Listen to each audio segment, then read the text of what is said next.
first of all, I would like to thank you, to thank all the participants in this webinar, the panelists, the AI speakers that are going to participate with us, and also the attendees that are online seeing us. I would like also to say that this webinar is going to be recorded in order to enlarge the impact. We would like also to offer the recording to reach public administrations in the MED area in order to use the results of Impulse project.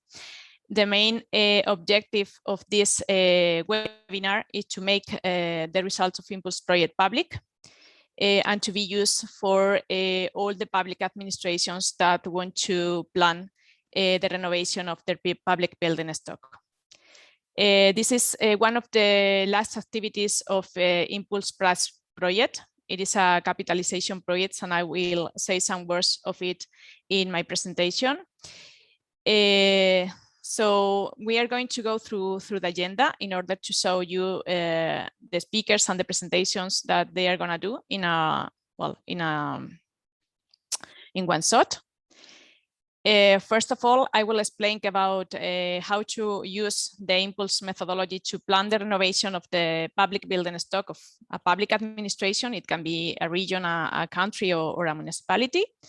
Afterwards, Joaquín Encina, which is coming from the municipality of Elche, city of Elche, will speak about the validation of the Impulse methodology through the energy renovation of a pilot building in the municipality.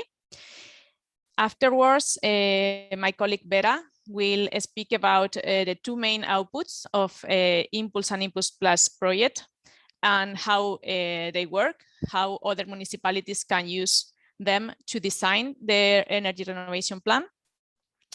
And finally, we will have the 4 territories that are applying the methodology of Impulse in the second phase of the project, and they will explain the results that they have obtained in their territories. Finally, we will have 20 minutes for questions in case you have, and otherwise we will be also happy to receive your questions via email or via other channels.